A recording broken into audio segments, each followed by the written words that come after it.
Okay guys, so I'm going to approach some of these videos a bit different.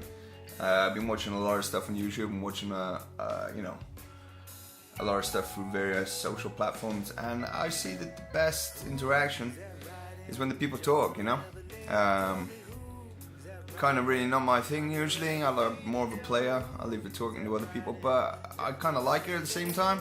I kind of like to be able to share stuff. That I've always had the fear of coming across as you preaching and talking about stuff, and there's going to be some internet troll somewhere who's going to be a keyboard warrior and give her all this tap tap tap I know better shit, you know, and that stuff I leave that for the schoolyard. Like, no, it's not for me. But with that being said, I do want to talk about stuff, you know. I want to try and share what I've learned over the years, exploring gear, talking with good friends and swapping ideas back and forth. Which brings me to my subject today. I'm going to talk about signal chain and order of pedals, and how I think order of pedals is more than just fuzz, vibe, blah blah blah. It's the pedal you're using for a start. You know, if you get a cheap ass nasty pedal and you put it on there and you expect it to sound really great when it gets to the end of the signal, it's just not. I mean, you've got to explore. I don't know how many pedals I've been through to get to the point where I'm like, you know what, this is my sound. I'm happy with this. There is no shortcut. There's bullshit. You know, there's no shortcut. You gotta pay for it. Simple as that. You gotta work and you gotta pay for it. You know, that's it. You know, to get the pedals that you want, they cost money, and they cost money for a reason. Usually the older ones as well, because they're fucking quality.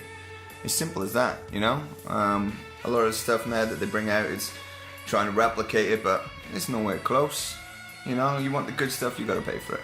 Anyway, that aside, getting into order. I've recently, after talking with my good pal Nick Savigny, I mean, we've become real close over the years, swapping ideas back and forth, you know, pedals, orders, settings, general shit, you know. He's been trying to get me to true bypass my wah for a long time, and I kind of dismissed it stupidly, may I add, because since I've bypassed it, it has opened up a lot more routes with the chain. I've recently put silicone transistors in my Diaz Fuzz. Only reason being is that the germanium transistors I've got, the stalks that are coming off are kind of short and weak.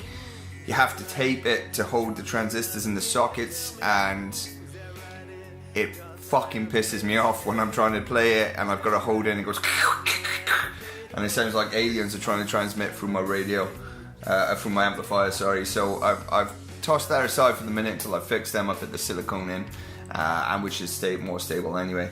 So I'm currently going as well, again, taking on board what Nick says. I've been a strong advocate of a different way as well, I want to add, but I'm trying this out and it's kind of working for me at the minute. I'm going fuzz, wah, drive, vibe, echo, and that was it. But I put the flint back on because I dig it. You know, when it wasn't on there for a couple of days, I missed that pedal. I like that pedal. I like what it offers. I like the space of it. I like the craziness of it. So yes, anyway, going back to signal chain. For me at the minute, that's really, really working because of a couple of factors. Hit the fuzz first. Definitely hit the fuzz first. I'm using silicone, so there's no problem with stability. I'm going into the wah now, which is true bypass, so it's not sucking any tone. I'm going into the drive, then I'm going into the vibe there. Now, I always thought the vibe would go closer, but I mean, I know when I had the vibe, bro, the preamp switch was on and off. You could on and off that. This one, there's no option to on and off that. It's actually working really, really well there. I'm digging it vibrato side. I've been putting videos out only using vibrato. Not a fan of the chorus side on the KR. I think the chorus side is better on the Fox Rocks. That's the truth of it, no bullshit, you know. The vibrato side is amazing. That's all I'll use on that. And then going into the flint, and now I've got a couple of new things coming. I got Ivor by Dustin Francis, who's making shit hot replicas right now, down to the finest detail. You know, he really knows his shit about fuzz. And I've got a Blues Power from Jesse coming. I've tried a few of the pedals before. They didn't really float my boat, if I'm honest, but the Blues Power, it looks like it's all that, so I'm excited to get them two on. So yeah, this video was just really just to tell you about the only way you get your results from your signal chain is taking your shit off the board and trying it yourself. You can read on the forums everywhere, fuzz, vibe, wow, modulation, blah blah. There are rules, you know, there are givens. You don't want to put the modulation at the front, otherwise you're going to go all crazy, you know. But as far as the other bits, you've got to take them off your board. Take them off your board, get down on the floor, mess around with your patch cables and put some time into it, you know. It's not going to happen. Oh, it's not going to happen by reading there and then adopting something off the internet and putting it to your setting, because your rig and your pedals and your cables and your guitar, everything, your touch, everything is different, you know. So I put an hour in, or maybe more over the last couple of days, and I really like where it's at now. So I think if you want to get good results, take your pedals off your board, get your power brick on the floor, change them round, you know, get them that works to your ear, because that is so important. Also, because you're going into an amp, it might be different. You might have an FX loop that you might run your modulation through the FX loop. There's so many variables that can't really give you a definitive guide to follow. So yeah, the point in this video is take your pedals off your board, put some time into them, change them around on the floor, you know. Get the option that works for you. Follow rules. There's advice from everyone, and the advice is worth taking, but get what works for you. And right now I've got what works for me. Last night I had the Super Reverb on volume 2, the fuzz on, and my guitar pot rolled back, and it was some of my prettiest tones I think I've had, to the point where it sounded something like a Kemper profiling amp. And I mean, I'm playing for a 1967 Super Reverb, you know, and I was playing and I was like, holy shit, this is beautiful, you know. So play around, get it what works with you. That's so important. Put time into it. Your boards deserve it, your pedals deserve it, and get the sound that works specific to your rig, to your amp, to your guitar, to your touch. So yeah, that was just a quick video about that, just talking about it. I'm gonna now just play some tones, and hopefully you guys dig it. So yeah, thanks for listening. Okay guys, so I'm set up. I'm just gonna play through various bits and hopefully try and call them out as I'm doing so, and hopefully you can hear that over the sound. Yeah, I'm gonna play through. I'm just gonna get lost in my board, and with a bit of luck, you might be able to pick out what I'm doing in terms of pedals using. If not, I will try and add them post. So my straight up guitar tone is gonna be something like this.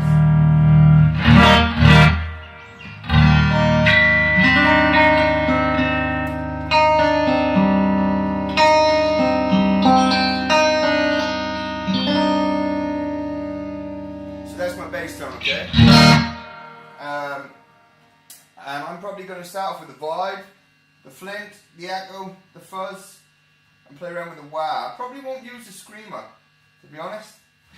But here we go.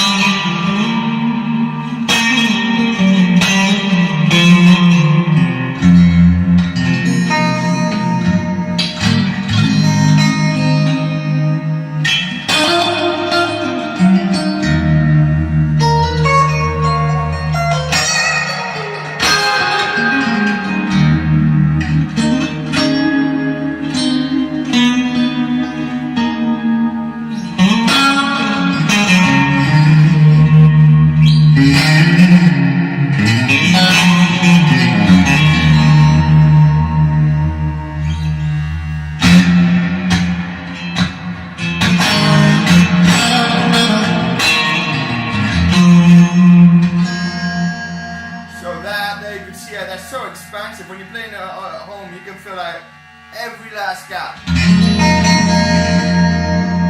And with the Diaz there, you can hear that crystalline. Sounds like it's breaking the cones.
gecko out.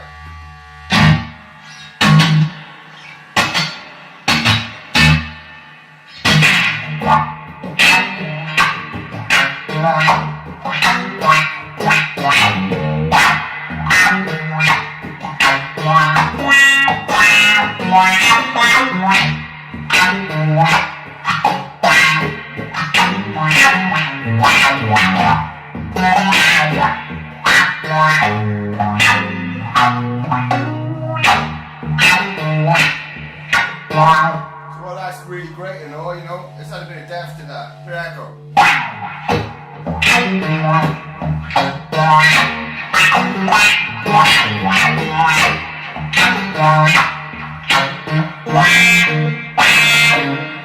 Now if we add some flint to that as well, it's going to get really expansive again.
So the flint's probably too much for some people, but for me in a band context, man, it's incredible.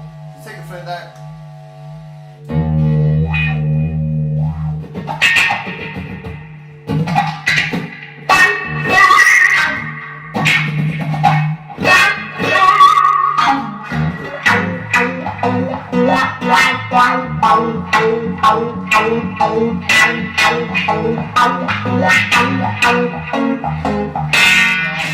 Take the Diaz out.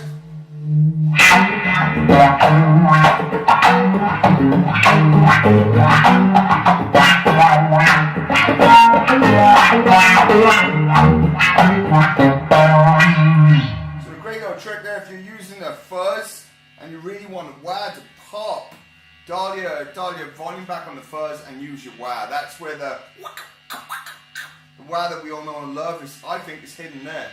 I think there's a strong possibility that a lot of the tracks that we know and love with the were recorded with a fuzz pedal down back, because if you listen to this wah sweep now, and then if I engage the fuzz and take the volume back on my guitar, you hear how much?